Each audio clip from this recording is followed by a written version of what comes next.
ಇದರ ಉದ್ಘಾಟನೆಯನ್ನು ಕೂಡ ಮೈಸೂರು ಮಹಾರಾಜರು ಯದುವೀರು ರಾಜದತ್ತ ಒಡೆಯರ್ ಏನಿದ್ದಾರೆ ಅವರು ಇದನ್ನ ಉದ್ಘಾಟನೆಯನ್ನ ಮಾಡಿದ್ದು. ಬೆಳವಾಡಿಗೂ ಮತ್ತು ಮೈಸೂರು ಸಂಸ್ಥಾನಕ್ಕೂ ಬಹಳ ಒಂದು ವಿಶೇಷವಾದಂಥ ಒಂದು ನಂಟಿದೆ. ಮೈಸೂರು ಮಹಾಸಂಸ್ಥಾನಕ್ಕೂ ಮತ್ತು ಬೆಳವಾಡಿಗೂ ಒಂದು ವಿಶೇಷವಾದ ನಂಟಿದೆ. ಇಲ್ಲಿ ತಾವು ನೋಡಿರ್ತೀರಿ, ವೀರನಾರಾಯಣ ಸ್ವಾಮಿ ದೇವಸ್ಥಾನ ಇದೆ ಹೊಯ್ಸಳರ ಕಾಲದ್ದು. ಇಲ್ಲಿಯ ಪೂಜಾ ಕೈಂಕರ್ಯಗಳೆಲ್ಲ ಇದು ಆಗಬೇಕು ಅಂತ ಹೇಳಿ ಇಲ್ಲಿನ ಆ ದೇವಸ್ಥಾನ ನೋಡ್ಕೊಳ್ಳುವಂಥ ಪ್ರತಿಯೊಬ್ಬರಿಗೂ ಕೂಡ ಅರ್ಚಕರಿಂದ ಪ್ರತಿಯೊಬ್ಬರಿಗೂ ಕೂಡ ಮೈಸೂರು ಮಹಾಸಂಸ್ಥಾನದಿಂದ ಜಮೀನನ್ನು ನೀಡಿದ್ದರು ಆಗಿನ ಕಾಲದಲ್ಲಿ ಮೈಸೂರು ಮಹಾರಾಜರು.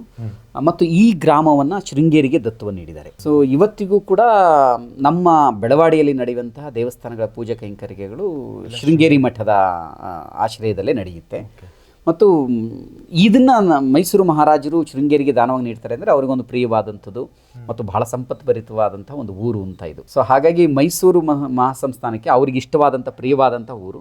ಇದುವರೆಗೂ ಮೈಸೂರು ಮಹಾರಾಜರು ಬಂದಿರಲಿಲ್ಲ ಇಲ್ಲಿಗೆ ಅಂತ ಕೇಳಿದ್ದೀವಿ. ಸೊ ಈಗಿರುವಂಥವ್ರು ಬಂದಿದ್ದು ಇವರು ಯದುವೀರು ಕೃಷ್ಣರಾಜದತ್ತ ಒಡೆಯರು ಬಂದಿದ್ದು ಒಂದು ರೀತಿ ನಮ್ಮೆಲ್ಲರಿಗೂ ಕೂಡ ಅದೊಂದು ಆನಂದ. ಅವರು ಈಗ MP ಇರಬಹುದು ರಾಜಕಾರಣದ ದೃಷ್ಟಿ ಇದೆ, ಆದರೆ ಭಾವನಾತ್ಮಕವಾಗಿ ನಮಗೆ ನಮ್ಮ ಊರಿನ ಸುತ್ತಮುತ್ತಲು ಜನರಿಗೆಲ್ಲರಿಗೂ ಕೂಡ ಅವರು ರಾಜರು ಅಂತಲೇ ನಾವು ಅವ್ರನ್ನ ಪರಿಗಣಿಸುವಂಥದ್ದು. ಮತ್ತೆ ಇಲ್ಲಿ ಈ ಕಾರ್ಯಕ್ರಮಕ್ಕೆ ಬಂದಂಥ ಸಂದರ್ಭದಲ್ಲಿ ಜನರ ಪ್ರತಿಕ್ರಿಯೆನೂ ಹಾಗೆ ಇತ್ತು. ಬಂದಂಥ ಜನರೆಲ್ಲರೂ ಕೂಡ ಅವ್ರನ್ನ ರಾಜಕಾರಣ ದೃಷ್ಟಿಯಿಂದ ಆಗಲಿ ಸಾಮಾನ್ಯ ವ್ಯಕ್ತಿ ಆ ಥರದ್ದು ಗಮನಿಸಲಿಲ್ಲ. ಎಲ್ಲರೂ ಅವ್ರು ನೋಡ್ತಾ ಇದ್ದಿದ್ದು ಒಬ್ಬ ರಾಜರು ಅಂತಾನೆ.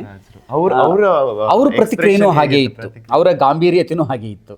ನೀವು ಅವರ ಸಂದರ್ಶನಗಳನ್ನೆಲ್ಲ ನೀವು ನೋಡ್ತಾ ಇದ್ದಾಗ ಗೊತ್ತಾಗುತ್ತೆ ಆ ಗಾಂಭೀರ್ಯತೆ ಇದೆ. ಅದು ಎಲ್ರಿಗೂ ಬರಲ್ಲ, ಅದು ಸ್ವಾಭಾವಿಕವಾಗಿ ಅದು ಬಂದ್ಬಿಡುತ್ತೆ ಅದು ಆ ಮನೆತನದಲ್ಲಿ ಅಂತಂದಾಗ.